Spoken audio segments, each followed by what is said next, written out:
మీ GIET ఇప్పుడు GGUగా మారింది. 2000కు పైగా ప్లేస్మెంట్స్ IPM, KPMG వంటి సంస్థలతో ఇంటిగ్రేటెడ్ కోర్సులు. UPSC కోచింగ్, అడ్మిషన్లు ఓపెన్. యూపీఐ పేమెంట్స్ మీద ప్రభుత్వం ఛార్జెస్ విధించబోతుందా? చూస్తుంటే అలాగే అనిపిస్తోంది. ఎందుకంటే రీసెంట్గా ఆర్బీఐ గవర్నర్ సంజయ్ మల్హోత్రా గారు కూడా త్వరలో వీటి మీద ఛార్జెస్ వేస్తాము అని చెప్పి చిన్న హింట్ కూడా ఇచ్చున్నారు. సో దీనివల్ల ప్రాబ్లం అవుతుందా? ఎంతెంత పేమెంట్లు మనకి ఎక్స్ట్రా పే చేయవలసి వస్తుంది, ఏంటి అంత కన్ఫ్యూజన్గా ఉంది. ఇది కేవలం యూపీఐ చేసే ప్రతి పేమెంట్కి పడుతుందా, అంటే 1-to-1 పేమెంట్లకు పడుతుందా, లేదు అంటే కమర్షియల్గా మనం చేసే పేమెంట్లకు పడుతుందా, లేకపోతే ఇంత అమౌంట్ దానికి పడుతుందా? అది ఏది అర్థం కానటువంటి పరిస్థితి. అదే విషయం మనతో మాట్లాడడానికి ప్రముఖ మార్కెట్ అనలిస్ట్ ప్రశాంత్ గారు లైవ్ కాల్ అందుబాటులో ఉన్నారు. ఒకసారి ఆయనతో మాట్లాడి అన్ని క్లారిటీగా తెలుసుకుందాం. నమస్తే అండి ప్రశాంత్ గారు. ఈ రీసెంట్గా చూస్తున్నాము యూపీఐ పేమెంట్స్ మీద ఛార్జెస్ వేస్తారు అని చెప్పేసి. ఇప్పటి వరకు ఏంటంటే బ్యాంక్స్లో మనం క్యాష్ డ్రా చేసుకునే వాళ్ళం, హ్యాపీగా ఏటీఎంస్ నుంచి తీసుకొని క్యాష్ ట్రాన్సాక్షన్స్ చేసేవాళ్ళం. అసలు క్యాష్ ట్రాన్సాక్షన్స్ వద్దు, డిజిటల్ ట్రాన్సాక్షన్స్ చెయ్యాలి అని చెప్పేసి అది స్టార్ట్ చేశారు. అది స్టార్ట్ చేసి ఇప్పుడు ఏటీఎంలో కూడా అమౌంట్లు సరిగ్గా పెట్టనటువంటి పరిస్థితి ఉంది. వీటన్నిటికీ కారణం ఏంటంటే యూపీఐ పేమెంట్స్ని ఎంకరేజ్ చేయాలి, దాని నుంచి ఛార్జెస్ వసూలు చేసి అది కూడా లాభం పొందాలి కేంద్రం అన్న ఉద్దేశంతో చేస్తున్నారు అని కామెంట్స్ వస్తున్నాయి. ఇది ఎంతవరకు నిజం? అసలు ఈ యూపీఐ పేమెంట్స్ మీద ఎంత కాస్ట్ వరకు ఛార్జెస్ పడతాయి, ప్రతి ట్రాన్సాక్షన్కి పడుతుందా, ఏంటి క్లారిటీగా చెప్పరా? ఇప్పుడు భారతదేశం మొత్తం కూడా డిజిటల్ పేమెంట్స్ వైపు కూడా 2014 నుంచి కూడా భారత ప్రభుత్వం కూడా చాలా ఫోకస్ పెట్టింది. ఆ డిజిటల్ ఇండియా అనే ఒక క్యాంపెయిన్ లో భాగంగా కూడా ఈ రోజు మనం చూసాం, దాదాపు కూడా చిన్న చిన్న వ్యాపారులు కూడా ఫోన్ పే, గూగుల్ పే లాంటి సాధనాలు వాడుతున్నారు. మనం కూడా చాలా కన్వీనియంట్ గా కూడా క్యాష్ క్యారీ చేయకుండా ఒక ఫోన్ సాధనం ఉంటే భారతదేశంలో ఎటువంటి వ్యాపారం మనం కూడా ట్రాన్సాక్షన్స్ చేయొచ్చు, ఎక్కడికైనా వెళ్ళొచ్చిన విధానంలో ఉంది. అయితే ఇప్పుడు పేమెంట్స్ అండ్ సెటిల్మెంట్స్ యాక్ట్ ప్రకారంగా 2006 యాక్ట్ అండి ఇది. ఇప్పుడు ఎప్పటి నుంచో వచ్చింది చర్చ, ఇది ఇప్పటి నుంచి వచ్చింది కాదు. పార్లమెంట్ లో కూడా ఇటీవల నిర్మలా సీతారామన్ గారు కూడా ప్రతిపాదించారు. NEFT IMPS ఇది మీకు చాలా మంది అంటే బ్యాంకు ట్రాన్సాక్షన్స్ చేసే వాళ్ళందరికీ కూడా సుపరిచితమై ఈ పేరు. దీని మీద సర్చార్జ్ అంటే ఎంత అమౌంట్ కి ఎంత వేసుకోవచ్చు అని బ్యాంకులకు ఒక వెసులుబాటు ఉంది.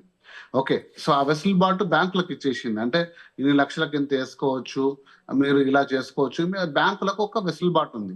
సో కాబట్టి ఆ ట్రాన్సాక్షన్స్ ని కంట్రోల్ చేసే విధానం బ్యాంకులకు ఉంది. కాకపోతే యూనిఫైడ్ పేమెంట్ ఇంటిగ్రేషన్ ఏదైతే యూపీఐ ఉందని చూసారా, యూపీఐ విధానంలో కూడా గవర్నమెంట్ అనేది కంప్లీట్ గా కంట్రోల్లో పెట్టుకుంది. అంటే యూపీఐలో మీరు ఎవరైనా కావచ్చు, మీరు ఎవరైనా రావచ్చు, దాంట్లో అది గూగుల్ రావచ్చు, అది ఫోన్ పే రావచ్చు, పేటిఎం రావచ్చు, ఎవరైనా రావచ్చు, కానీ దాంట్లో ఎటువంటి ఛార్జెస్ విధించకూడదు అనే ఒక విధానం ద్వారా ఇండియా మొత్తం కూడా డిసైడ్ చేశారు. కాకపోతే ఇందులో ఎలా ఉంది అంటే దీంట్లో ఒక 2 ప్రాబ్లమ్స్ బ్యాంక్స్ ఐడెంటిఫై చేశాయండి. ఒకటి ఏంటి అంటే యూపీఐ వ్యాలెట్. అంటే చాలా మంది కూడా యూపీఐలో అమెజాన్ పే బ్యాలెన్స్ అలా ఒక 2000, 3000 ముందే బ్యాలెన్స్ చేసుకోవడము, తర్వాత దాన్ని వాడుకోవడం. అంటే మీరు ఎవరైనా తెలిసిన వాళ్ళకు ఒక 2000 ట్రాన్స్ఫర్ చేస్తే వాళ్ళు దాని తర్వాత దాన్ని 100-200 రూపాయలకు వాడుకోవడం. అలా కాకుండా ఈ మధ్యలో కూడా క్రెడిట్ కార్డ్స్ వచ్చాయండి. క్రెడిట్ కార్డ్స్ అంటే ఏంటి, మీరు వెళ్ళి స్వైప్ చేస్తే మీరు దాన్ని వాడుకోవచ్చు క్రెడిట్ కార్డు విధానంలో. కాకపోతే రూపే అనే ఒక క్రెడిట్ కార్డ్ వచ్చిందండి. రూపే క్రెడిట్ కార్డు మీరు యాక్సెస్ చేసుకుంటే యూపీఐ పేమెంట్స్ చేయొచ్చు. అంటే ఒక 20 రూపాయలు, 100 రూపాయలు, 200 రూపే ద్వారా కూడా చెల్లించవచ్చు. కాబట్టి ఈ 2 విధానాలతో బ్యాంకులు కొంచెం నష్టం వాటిల్తుందండి. ఈ 2 విధానాలతో ఛార్జెస్ లేకుండా వెళ్ళిపోతే. సో కాబట్టి ఇప్పుడు వచ్చిన విధానంలో ప్రపోజల్స్ ఏంటంటే, నేను జస్ట్ వీక్షకులకు అర్థమయ్యే విధంగా చెప్తాను. ఏంటంటే మీరు అంటున్నట్టు పర్సన్ టు పర్సన్, అంటే నిరుపమ గారికి ప్రశాంత్ ఒక 100 రూపీస్ ట్రాన్సాక్షన్ చేస్తే ఎటువంటి ఛార్జెస్ ఉండవు. లేదా మీరు ఒక చిన్న బిజినెస్ ఎస్టాబ్లిష్మెంట్, ఒక చిన్న షాప్, ఒక కిరాణా షాప్, నేను ఒక 100 రూపాయలు పర్చేజ్ చేసి మీ కిరాణా షాప్ కి నేను ట్రాన్సాక్షన్ చేస్తే అందులో కూడా ఏం లేదండి.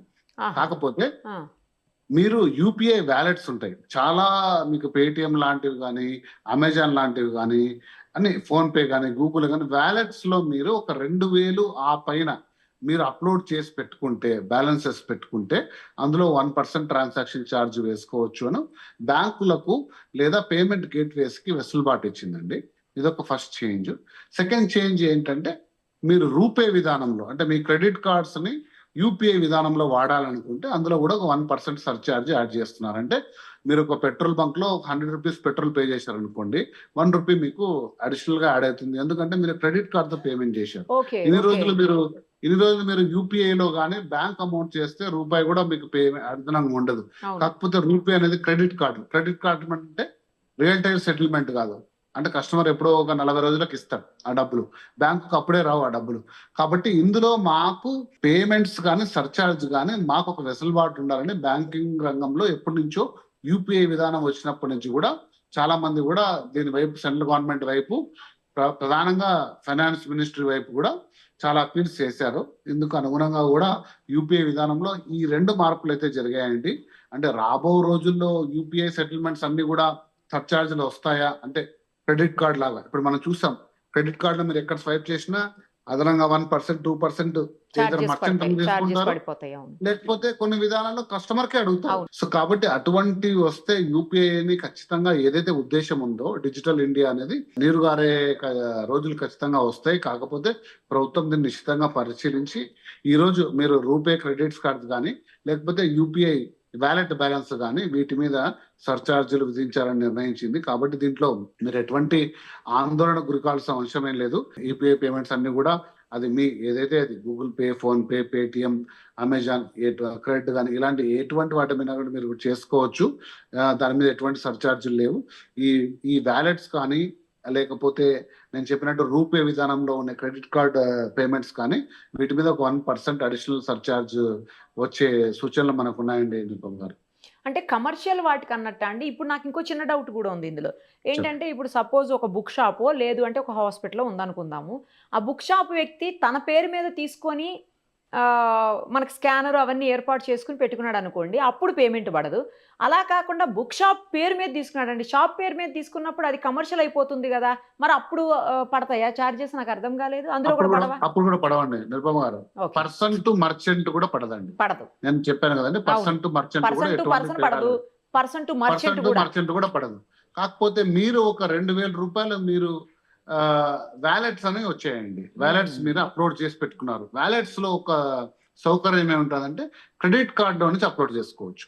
ఇక్కడ వచ్చిందంతా ఒకటే అండి, క్రెడిట్ కార్డ్ ఎప్పుడైతే యూపీఐతో అనుసంధానం అయిందో క్రెడిట్ కార్డులో రియల్ టైం అనే సెటిల్మెంట్ ఉండదు. ఒక 60 రోజుల వెసులుబాటు, 40 రోజుల వెసులుబాటు బ్యాంకులు ఇస్తాయి. కాబట్టి ఆ వెసులుబాటు ఎప్పుడు ఉపయోగపడుతుంది అంటే క్రెడిట్ కార్డ్ స్వైప్ చేస్తే. కాకపోతే యూపీఐ అనేది ఎప్పుడు ఉందంటే రియల్ టైం సెటిల్మెంట్. ₹1 మీరు కొన్నారు అంటే ఆ రూపాయి అప్పుడే సెటిల్ అయిపోవాలి.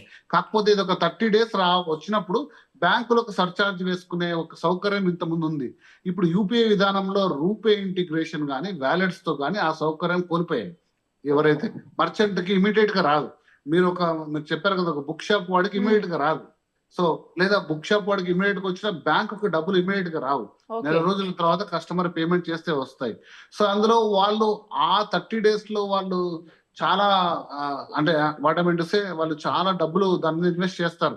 ఆ సిబ్బందికి అయితేనేమి, ఇంట్రెస్ట్ కి అయితేనేమి. కాబట్టి దాంట్లో మేము సర్చార్జ్ చేసుకునే సౌకర్యం మాకు కల్పించండి అని బ్యాంకులు కానీ ఫైనాన్షియల్ ఇన్స్టిట్యూషన్స్ కానీ చాలా నెలల నుంచి కూడా యూపీఐ విధానం వచ్చిన నుంచి కూడా కోరుకున్న విధానంలో ఇది పార్లమెంట్ లో ఒక చట్టం పాస్ అయిపోయిందండి నిరుపమ గారు. ఇది ఎప్పటి నుంచి అమల్లోకి వస్తుందో నాకు తెలియదు కానీ చాలా సైలెంట్ గా ఇమ్మీడియట్ గా మన గురువారమే మన నిర్మలా సీతారామన్ గారు ప్రవేశపెట్టారు. అది పాస్ కూడా అయిపోయింది. కాబట్టి యూపీఐ సర్చార్జ్ అనేది వ్యాలెట్స్ మీద కానీ రూపే పేమెంట్స్ మీద కానీ ఉండొచ్చు అని నేను అనుకుంటున్నాను. నార్మల్ పర్సన్ టు పర్సన్ మనం ట్రాన్సాక్షన్స్ కానీ పర్సన్ టు మర్చెంట్ అంటే ఇమీడియట్ సెటిల్మెంట్ మన బ్యాంక్ లో నుంచి వెళ్ళిపోతాయి కదా. సో కాబట్టి అటువంటి మాదిరి సర్చార్జీలు ఉండవు. ఈ రెండింటి మీద ఉంటాయి. కాబట్టి మీరు ఒక్కసారి గమనించుకొని మీరు చేస్తున్న పేమెంట్స్ ఇది రూపే తోటో లేకపోతే వ్యాలెట్స్ చేస్తుంటే కూడా ఒకసారి మీకు అదనపు ఛార్జీలు చూసే అవకాశం అయితే ఉంటుందని అనుకుంటున్నాను. ఎన్ని ట్రాన్సాక్షన్స్ చేసినా ప్రతిసారి పడుతూనే ఉంటుందండి? ఖచ్చితంగా అండి, 2000 పైన అండి. ఇది కూడా వ్యాలెట్స్ కూడా మీరు చిన్న ట్రాన్సాక్షన్ బిలో 2000 కి అయితే లేదు, అబౌట్ 2000 కి ప్రస్తుతానికి పెట్టారు. ఎందుకంటే పెద్ద మొత్తంలో కూడా ఇందులో అమౌంట్ లాస్ అయ్యే విధానం ఉంది కాబట్టి బ్యాంకులకు వెసులుబాటు ఇచ్చారు. ఇది పేమెంట్స్ అండ్ సెటిల్మెంట్స్ యాక్ట్స్ 2006 దాని సవరణలో చూస్తుందండి. కాబట్టి ఆ సవరణలో భాగంగా కూడా ఈ చేంజెస్ తీసుకొని వచ్చారు. ఇప్పుడు ఈ బ్యాంక్ మీద లేదా యూపీఐ ఎవరైతే మీరు యూపీఐ వెండర్ని ఎన్నుకున్నారో అంటే పేటిఎం, గూగుల్, ఇప్పుడు వాళ్ళ చేతిలో ఉంటుందండి. వాళ్ళు విధించవచ్చు, విధించకపోవచ్చు. అది వాళ్ళ బిజినెస్ సౌలభ్యం అండి. లెటస్ అండి, ఎందుకంటే నిర్మలా సీతారామన్ గారు ప్రవేశపెట్టిన తర్వాతే అనుకుంటా మేబీ ఆర్బీఐ గవర్నర్ కూడా హింట్ ఇచ్చారు ఖచ్చితంగా ఛార్జెస్ అవును. పడబోతున్నాయి అని చెప్పేసి. చట్టంలో సవరణ అయితే చేశారు యాక్ట్ లో. బ్యాంకులకు, ఫైనాన్షియల్ ఇన్స్టిట్యూషన్స్ కి ఇప్పుడు ఒక ఇండిపెండెంట్ డెసిషన్ ఇచ్చారు. ఇందులో సవరణ ఎలా చేసుకోవచ్చు ఆ 2 అంశాల మీదే. పర్సన్ టు మర్చెంట్ లో అయితే మార్పు ఏం లేదు. థ్యాంక్ యూ క్లారిటీ ఇచ్చినందుకండి. ఎందుకంటే అందరికీ డౌట్ ఉంది, అమ్మో అందరికీ ఛార్జెస్ పడతాయి, యూపీఐ చేస్తే ఛార్జెస్ పడిపోతే ఇంకెందుకు మనం ఈ అన్ని వాడడము, ఆపే ఈపే అని చెప్పేసి వాడడం ఎందుకు అని చెప్పేసి డౌట్ ఉంది. మీరు క్లారిటీ ఇచ్చారు. థ్యాంక్ యూ అండి, thank you so much. Thank you.